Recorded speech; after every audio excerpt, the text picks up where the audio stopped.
Hello, everybody, and welcome back to another Hustle and Hoops off-season preview. Today, we're going to be talking about the Houston Rockets. Now, get right into it. Fred VanVleet, congratulations on the 3-year, 130 contract. There is a team option on the third year, but congratulations. Dillon Brooks as well, landing in Houston for a 4-year, $20 million a year contract, something like that. And then, you also signed Jeff Green and you signed Jock Landau to a 4-year deal, like seven mil, and then I think it's front loaded, but I could be wrong. So good signings overall so far. Obviously, if they've spent all their money, so this is around what the roster is going to look like, barring any trades. And you went into the draft, and obviously not many expected the second pick, but the first pick at 4, most people were expecting Amen Thompson. He's going to come into the league as a top athlete, one of the best athletes, flat out. I cannot wait to see a Amen Jalen Green transition play. That's going to be so much fun. Now, the second pick, Cam Whitmore, falling from high lottery mock to pick 20. It's a solid pickup for Houston. Now, grabbing another backup wing to play behind Jalen Green and Tari Eason. I'm a huge fan of what Cam Whitmore can do, mostly on the offensive end, especially next to a spaced out and well balanced offense.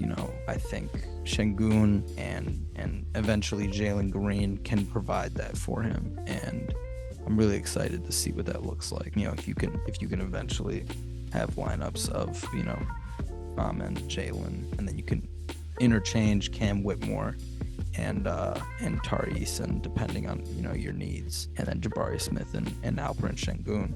And I think that would be, in my opinion, your best lineup. But obviously, now that you've signed Fred VanVleet and Dillon Brooks, that kind of suggests otherwise for the franchise based on those signings. I would assume you don't give $20 million to a guy you're not planning on starting, and you don't give $40 million to a guy you don't plan on starting.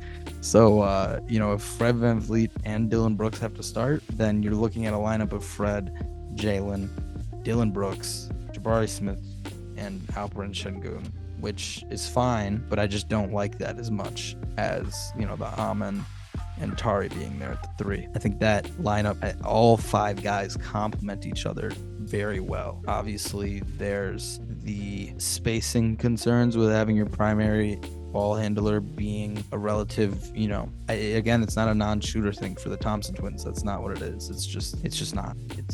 Obviously, in my opinion, Osar is the better shooter, but it's not that Amen is that terrible. So I really am curious to see how invested the Houston Rockets are into making Amen the primary ball handler, giving him the confidence that he needs in the NBA to lead an offense. And hopefully Fred VanVleet can help in that transition. Obviously, you don't ask anyone, but especially a point guard, to come into the NBA and immediately be able to understand and handle that. So it is nice to have a vet, a champion like Fred in there in the locker room as well. But I have my doubts. But at the end of the day, when you look at it in a vacuum outside of the Dillon Brooks signing, because I personally am just a believer that the offensive liability that he brings, in the sense that he is just a bad shot taker, simple as that. He just takes bad shots all the fucking time. Outside of that, I genuinely am very bought into this Houston Rockets offseason. I think this is a really solid offseason for you guys, and positions the Rockets really well for next regular season. So yeah, that's about it. That's all I gotta say. Houston Rockets, looking forward to seeing y'all on League Pass next year. Peace.